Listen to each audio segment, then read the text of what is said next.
Okay, welcome back to the channel, MegaWhale team. Thanks for tuning into another video. Today's video is going to be a little bit different. Today's video is going to be my top 7 rules I always stick to when I trade cryptocurrency and how I've been following these rules for the last 7 years and remained profitable consistently.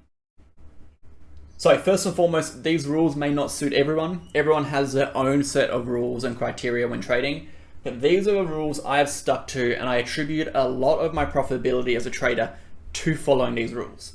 So if you're interested in hearing them, stick around to the end of the video. If you have any questions about them, comment down below, and maybe if you got a few to add, chuck your suggestions below and let me know which ones you like and don't like.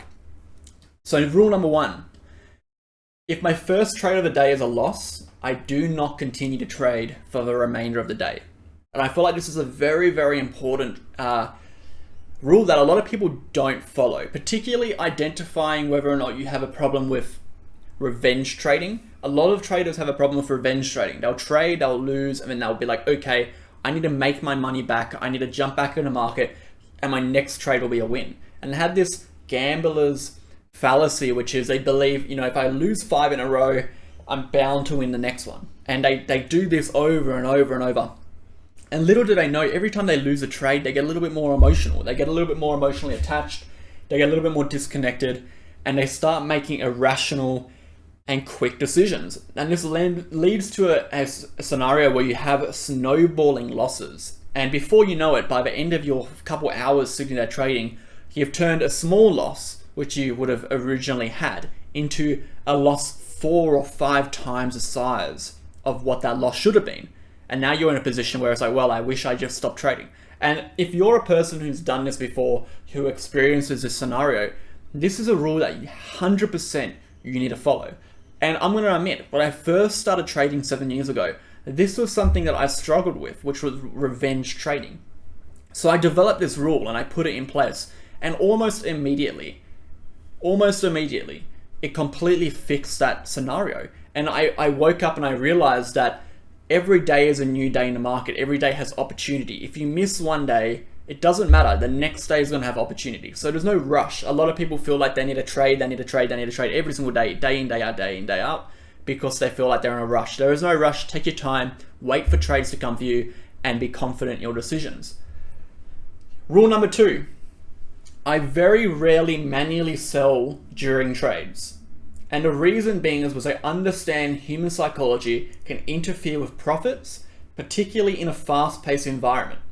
Instead, I adjust my stop loss as the prices rise until the price falls and fills my stop order, either at a profit or loss. In essence, this is basically trailing my stop loss. For example, I buy Bitcoin or I buy any coin and it goes up 10%.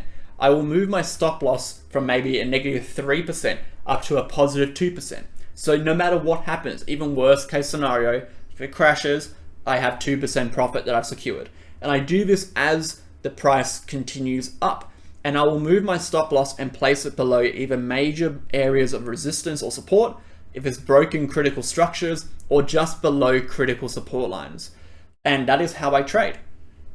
Rule number 3, I will always calculate risk reward and always look at all possible scenarios before taking a trade. I believe this is very, very important. I've talked about this a lot on this channel, which is looking at the both negative and downside scenarios before you enter or make a decision. If you are unaware of one of the possible scenarios, if that scenario happens, you are unable to be properly equipped to respond to that scenario. That leads to you making more emotional decisions, more irrational decisions, quicker decisions, and most likely, most of the time, the incorrect decision, which will lead to a loss where there shouldn't have been a loss. I also make sure I calculate the risk reward because you need to know how much money you should put into a trade based on the potential losses. And if you're interested in how to do that, head down into my channel. You can go to the Learn to Trade section, click on Learn to Trade Risk Management. It's about a 5 or 6 minute video. It teaches you all about that. Rule number 4. I do not trade if I'm not mentally switched on, having a bad day, or just not feeling as if there's many opportunities in the market.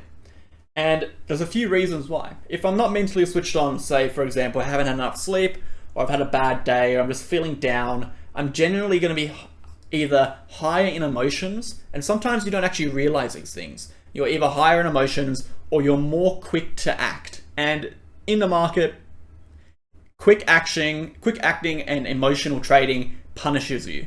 So avoiding trading when your emotions are high or you're not mentally switched on.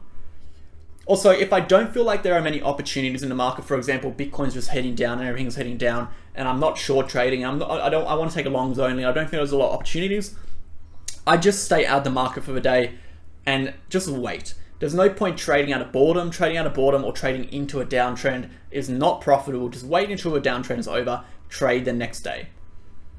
Rule number 5. Upon taking a trade, all possible, this is really important, upon entering a trade or taking a trade, all possible losses and profits are entirely accepted. All right? Meaning no matter what the outcome is, I've accepted the outcome before entering the trade. And I think this is really important. This is what I do, guys, personally. I have an Excel spreadsheet with my capital, my portfolio value, my money in USDT ready to trade, my total profit of the day, my total profit of the week, and overall profit for the year. I obviously need to keep track of my taxes. When I enter a trade, say I put $1,000 into a trade at a 10% risk and a 30% reward, right? I will go to my portfolio and I will negative $1,000 from my portfolio value because my 1,000 US dollars is no longer 1,000 US dollars. It's X amount of cryptocurrency. So I negative that money. I debit it from my portfolio value. That helps me with the mindset that I've spent that money. That money is spent. When I exit the trade, I credit the money if it's a loss or a profit back to my account. That is how I trade. That is how I monitor it. That's how I keep assessing it. And it makes sure that I don't trade based on dollar value. It makes sure I'm not emotionally attached to the dollars that I'm making or losing when I'm trading. Every single time I enter a trade, I expect a loss and I expect a profit. And I'm totally aware of both. It is my job as a technical analyst, a market technician, to analyze the markets and find scenarios that are more probable for upside profits and less probable for downside losses and take those trades. But there is always a risk of either or occurring.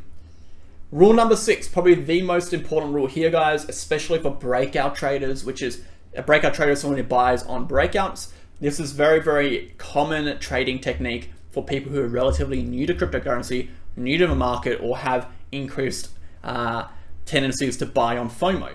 And this rule is, if I miss my entry zone, I do not try to catch up to the trade. I simply just wait for the next entry. So for example, if I want to enter a trade and I go out of the office for a bit and I didn't have a automatic buy order and I come back and it's up 5%, I do not buy into the trade. In my head, I've missed that opportunity, I'll wait for the next opportunity. Either I wait for it to come down and re-enter my entry zone, or find a new base of support somewhere else, reassess the trade, and then enter the trade. Number 7, this is a big one. I do not trade based on speculation or into global news events. And this is such a common trap in cryptocurrency. You hear classic things like, old mate Saylor bought another $125 million of Bitcoin, or all these things. People, they assume to be bullish and they buy into it only for the market to crash on them.